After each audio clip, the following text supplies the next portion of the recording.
Welcome to the Great Detectives of Old Time Radio. From Boise, Idaho, this is your host, Adam Graham.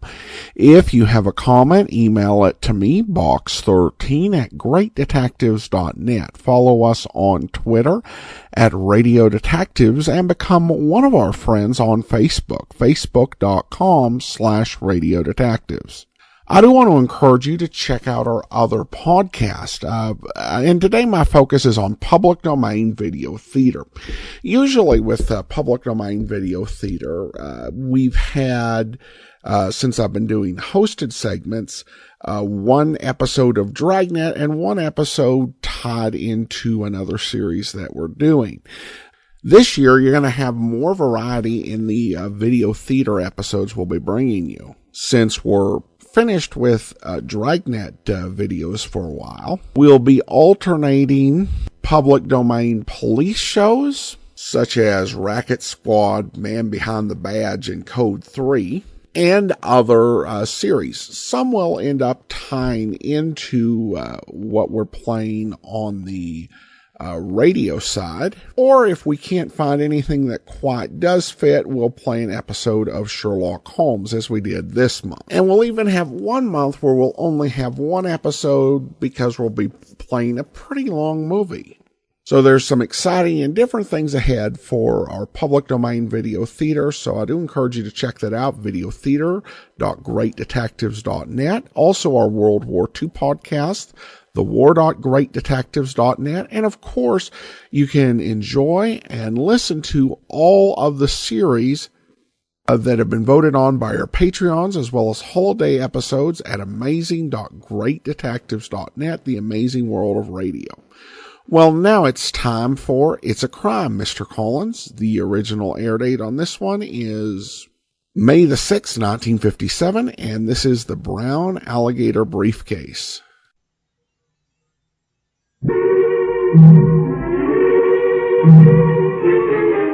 It's a crime, Mr. Collins. It surely is. After all, any girl would want to be alone in the Mediterranean moonlight with a very handsome man. Unless he were a murderer.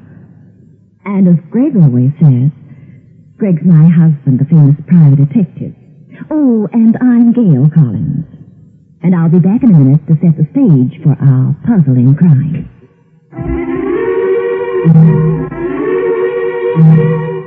It's a crime, Mr. Collins. And just what were you doing in the Mediterranean area? Well, Jack, Greg had been on a case that called for our flying from San Francisco, our headquarters, to Rome. When my favorite private detective had finished the case. Well, he and I are that way about the exquisite coast of Italy above Rome, the Italian Riviera. So we decided to hop over there for fun and games.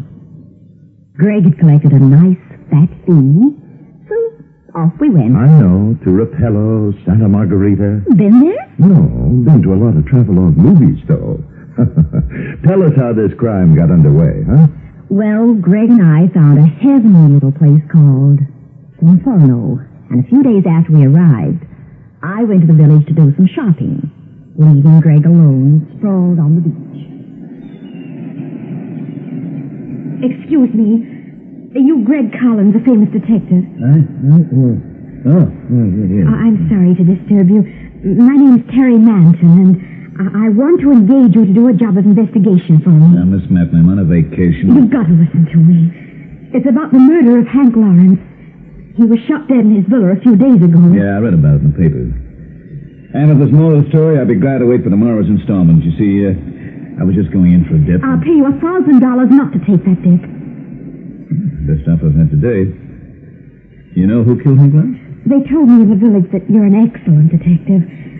My problem can't be taken to the police. You still haven't answered my question. Do you know anything about Hank Lawrence? No. He was a gangster in the States. Then the authorities caught up with him and he deported. He made it home here. But he still liked the smell of money. So he dabbled a bit in blackmail. He was victimizing quite a few people, including a brother of mine. Go on. Well, my brother works for a bank. He has a wonderful position, took him years to get there. he's a decent, respectable man. But, well, when he was younger, he got into trouble. He wrote some letters. Lawrence got the letters? Yes. It ruined my brother if they were made public.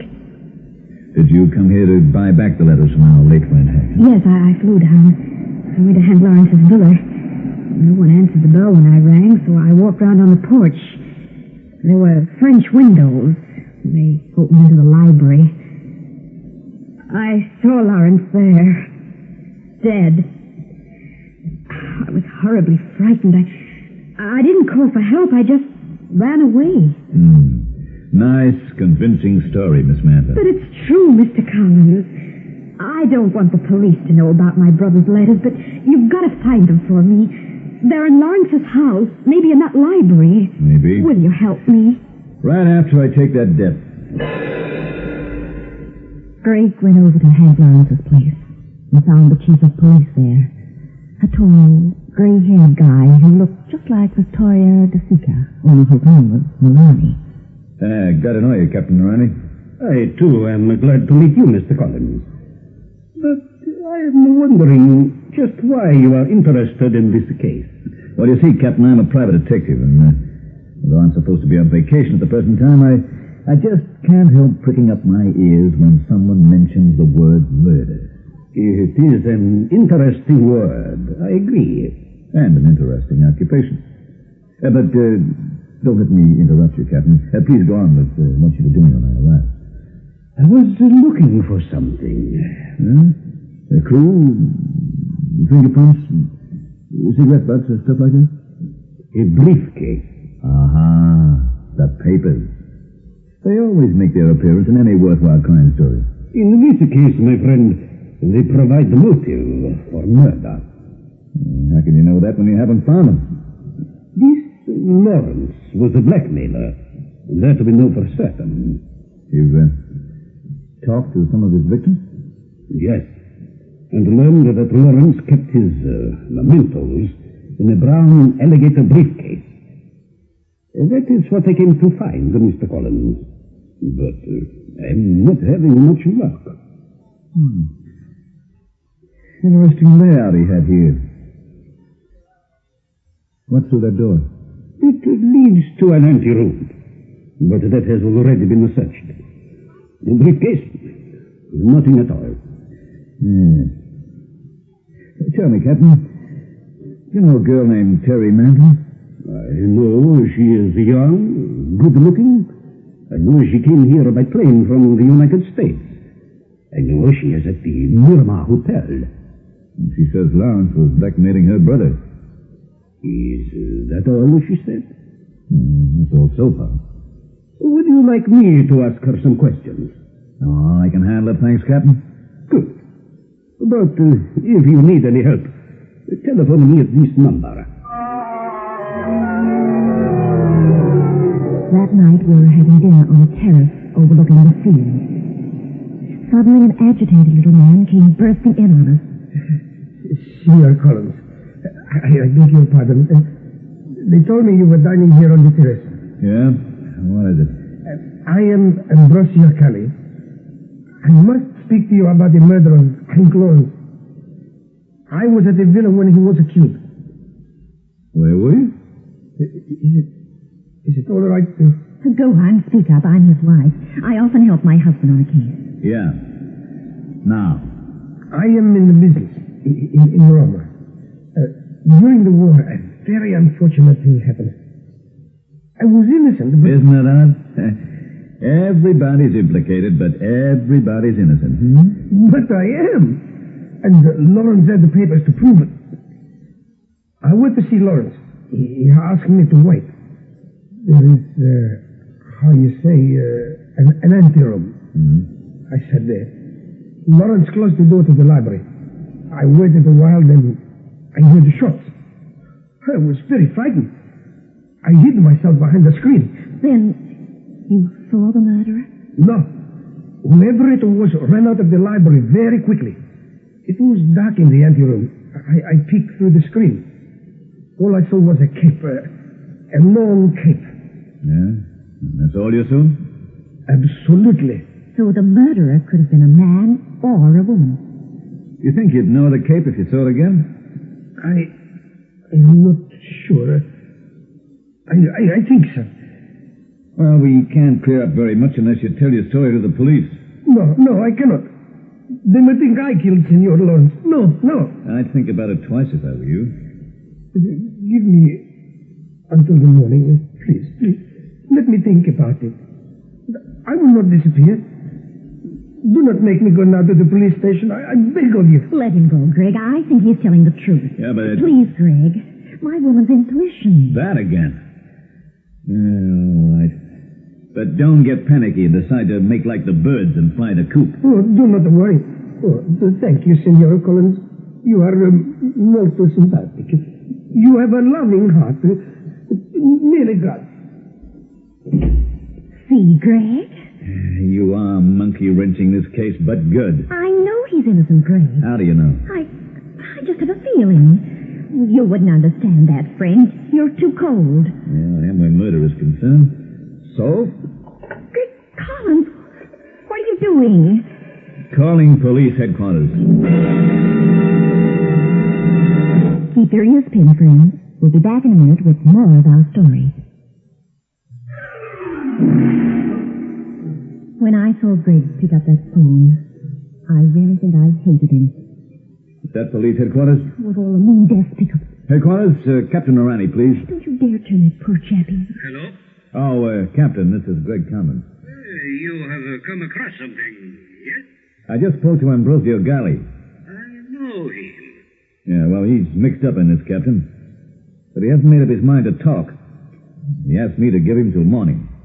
Yes? I just thought you might tell the lads on the force to keep an eye open tonight. Just in case he decides the climate is healthier somewhere else. Thank you, Senor Collins. But there is something else. Yeah? I would like to talk to that Terry Manton. Right now? Now is as good a time as any. I'll meet you at the Miramar Hotel in 10 minutes. Bye. You'd turn your own grandmother in, wouldn't you, Greg Collins? Well, I might if she committed a murder. Yeah, come to think of it, the old gal was pretty tough. She might have got down the family squirrel rifle and taken a pot shot at somebody if she didn't like him. Yeah, maybe you inherited all that cussedness, huh? Don't talk to me. I hate you. Greg. Uh-huh. Would you turn me in if I committed a murder? Oh, sure. I can always dig up a new wife somewhere. You couldn't turn me in. I'd bribe you. Bribe me? With what? You're broke. Oh, I wouldn't bribe you with money. What do... I'd bribe you this way. Yes, that's one way to get away with it, yeah. Take me with you to the hotel. To see Terry Manton. No. Stay out of this. Want to be bribed again? Okay. Come on. Talk about dirty tricks. At the Miramar Hotel, Police Captain Lorani was waiting for us, up in Terry Manson's room. Mr. Collins, you say Ambrosio can identify the killer. Miss Manson, I said he thinks he can. He's very vague about it. He will know to be vague tomorrow. I am not going to pamper him. I am determined to solve this case as quickly as possible. I am not going to have anything like this on my record. But Captain Lorani... I am sorry, Senora Collins, but I am going to get to the bottom of this, no matter whom we have to hurt. But if Ambrosio says he's not sure, well... You seem terribly concerned about this, Signorina Manton. I'm just thinking out loud. Collins, I want Ambrosio at your place tomorrow morning. Never mind this nonsense about his being afraid of the police. You're right, Captain. I want you there too, Signorina Manton. Of course. You're not frightening me, Captain. I'm not trying to frighten anyone. I just want to get at the truth. And I must, to find that missing briefcase. Call me at headquarters tomorrow morning, Signor Collins. The minute you are ready. After we left Terry Manton's place, Greg and I walked along the little cobblestone streets of the Italian village. Why are you looking so glum? Greg, you've put Ambrosio in a terrible spot. Now that everyone knows he might identify the killer. You might be knocked out. Certainly. You're the bright character who told everybody. I wouldn't worry about it if I were you. Why not? I have a very high card I haven't played yet. What is it? It has to do with Ambrosio. We're going to see him. Right now. Is it a really solid idea? It better be. Because if it doesn't work, Yeah? the busiest guy in town's going to be the room clerk over at the cemetery. We went to Ambrosio's place. Luckily, he was still alive. Greg outlined a plan to him. And the next morning, Terry Manson and Ambrosio were at our hotel room. Greg had decided to chat with them first before calling headquarters. Now, Ambrosio, look at Miss Manson. Could she have been the killer? I don't know. Go on. Yes or no? Wanted to put on a cape? Please, I'm so nervous. Suppose we all have a cup of coffee. How's that? Miss Manson? Oh, yes, thank you. Senor Galley? Yes, it will help me. Greg? No. Sugar? Please. Ambrosio, I asked you if you could be definite about Miss Manson. Well, I would have to see her. Stand up, Miss Manson. But you know I said stand up. Turn around. That about the right height? Yes, it is. I would say... What's wrong? The coffee, Greg is falling. Oh, don't stand there, Greg. We've got to help him. We can't help him, Gail. The way he looks, I'd say he's got enough poison in him to kill 6 men. Galley lay on the floor of our room. Of course, when Terry Manton dropped the sugar into his cup, she could have also dropped a poison capsule. But don't go away. In just a minute, we'll bring you the climax of the case. About 10 minutes later, Captain Durrani arrived. He was furious about everything. Why did you not call me much earlier, Signor Collins?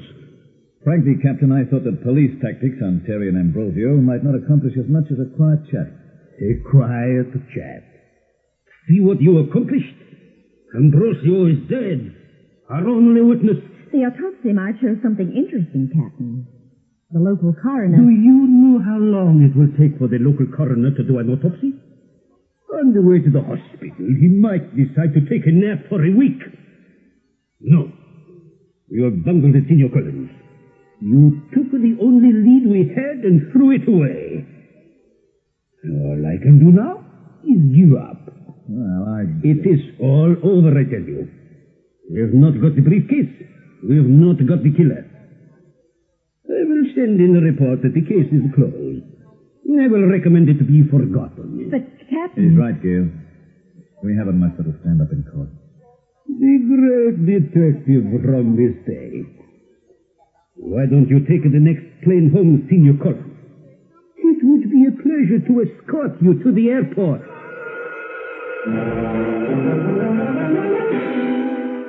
Greg just stretched his head and sauntered off. Captain Durrani took Terry Manton to headquarters to wait for the autopsy. At about sunset, Greg had fallen asleep in a hammock on the terrace when I had an idea. It was going to be my ball game, too. Without Greg, I'd show him. I tiptoed up to our car and drove to Captain Durrani's headquarters. It was a small, old building on the outskirts of town. Do not tell me you have discovered something that will help us, Signor Collins. I have the answer, Captain. Really? Are you sure? Certainly.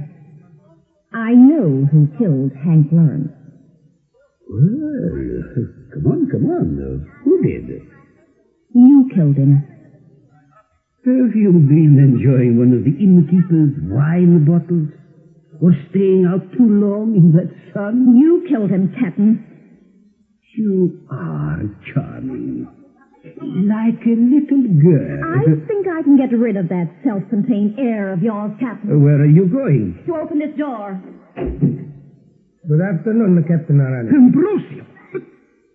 But you are the... Lying dead in the autopsy room? Sorry, Captain. My husband and I realized there was bound to be a second murder, since Ambrosio said he saw the killer. So we decided to beat the murderer to the punch and stage the second death ourselves. Why, of all the... Greg took me to Ambrosio's house and explained his idea about a fake death.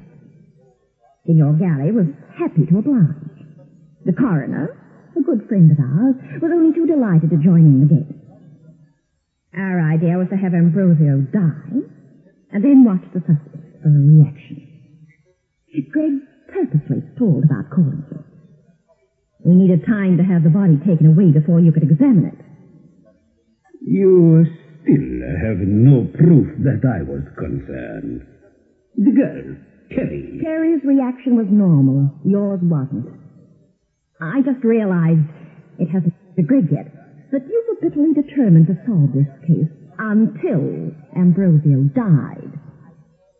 Go on. He has a gun. You made a mistake, Signora Collins. You thought there would be other people here at the headquarters.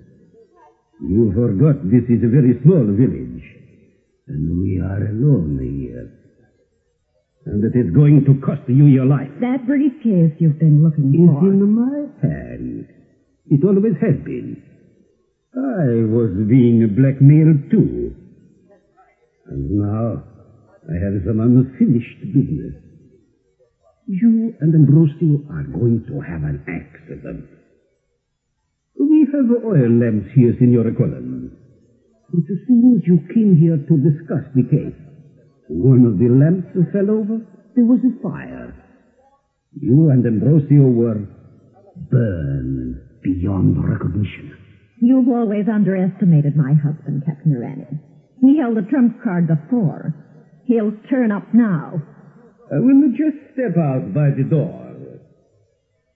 Get over by that table, both of you. If you try to come towards the door when the fire starts, I'll shoot. Knock over that oil lamp, Signora Collins. I said knock over that lamp. Senora. Come on. I'm a very good shot. Knock it over. Oh, Dio mio. Keep standing there. Do not move. It will not be long now. It really is not too painful. The curtains will burn in a moment.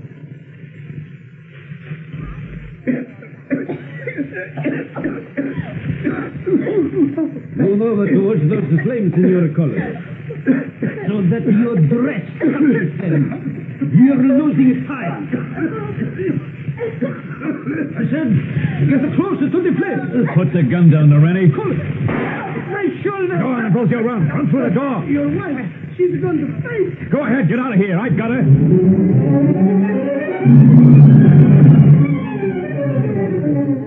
Greg carried me out of the burning shack. Ambrosio made it just in time. Greg turned Captain Hirani over to the officials in Inferno. Hirani revealed that the briefcase with all the incriminating papers in it had gone up in flames.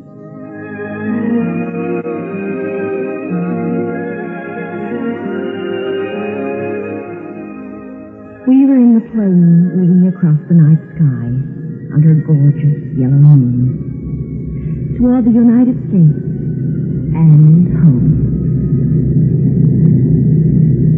And who solved this case, Greg? You did? Wives aren't helpful to detectives, They are. Except I wish you'd tell me your idea before running off to get yourself killed. You're lucky I guessed where you'd gone.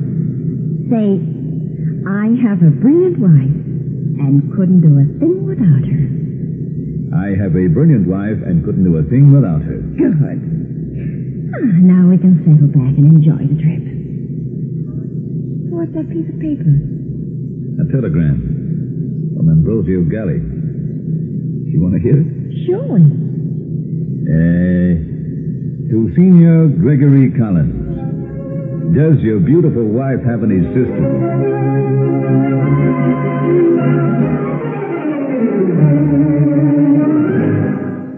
Footnote to the story. When we got home, I told all my girlfriends that any woman who thinks her husband doesn't appreciate her should go to Sonforno. The next morning, the line outside the travel bureau was 2 blocks long. Don't go away. In just a moment, we'll be back with you. Well, folks, Gate and I hope you enjoyed our adventure, the Brown Alligator Briefcase. Be sure to visit us next time for another Puzzle in Murder, for where there is crime and romance, there you'll find Mr. And Mrs. Collins.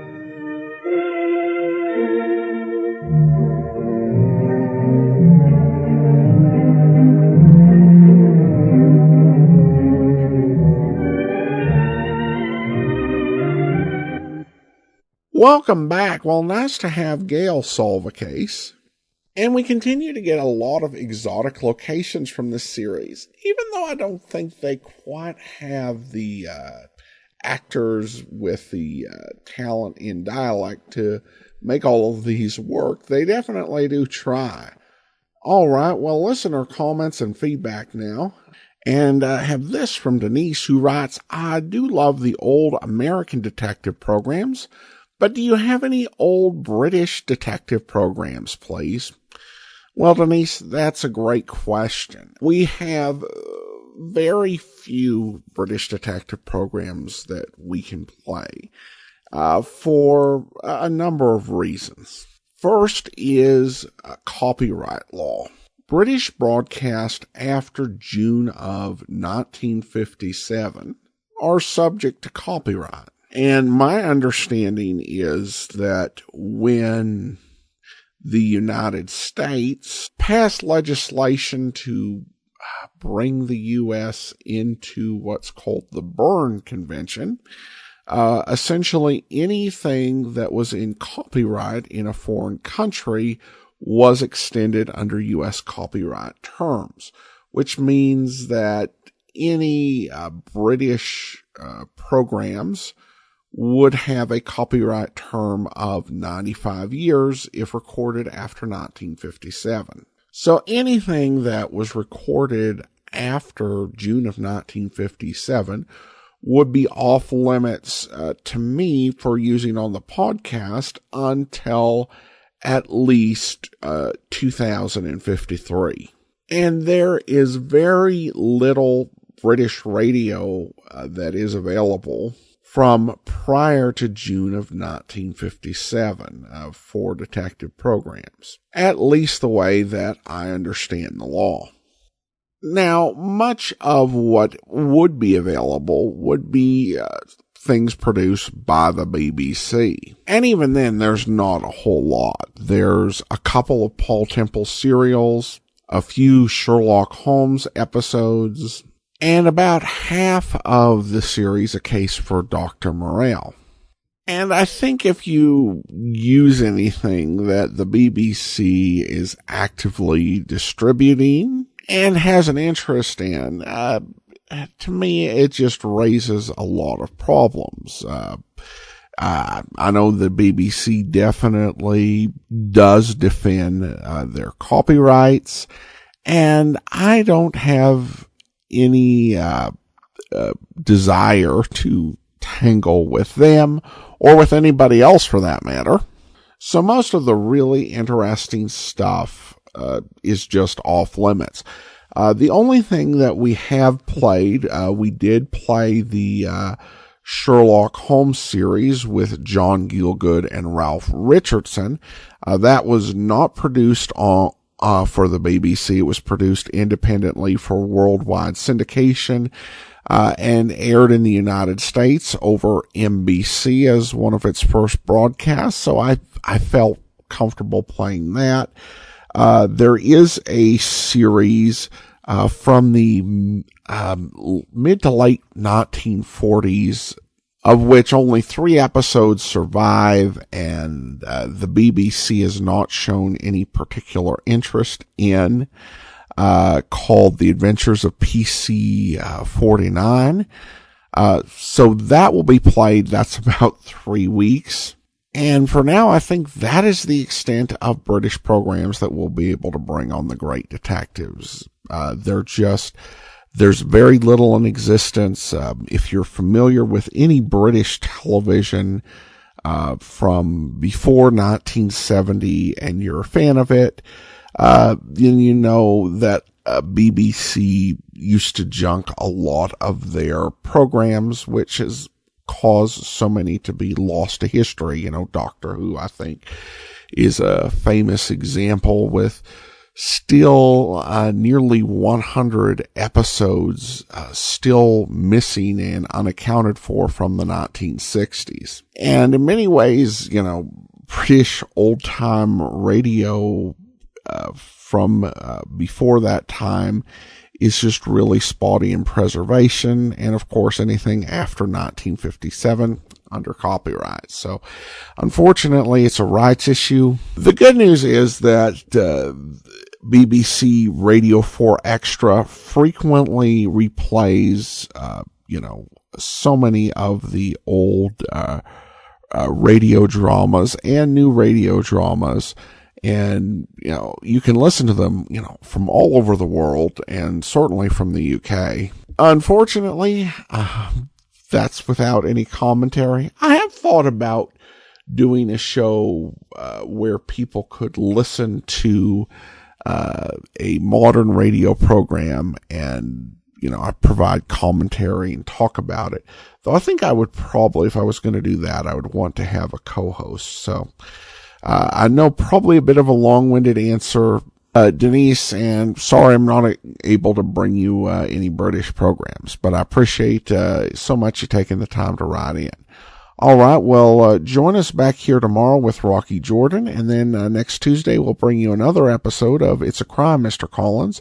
In the meantime, send your comments to box13@greatdetectives.net. Follow us on Twitter at Radio Detectives, and become one of our friends on Facebook, facebook.com/Radio Detectives. From Boise, Idaho, this is your host, Adam Graham, signing off.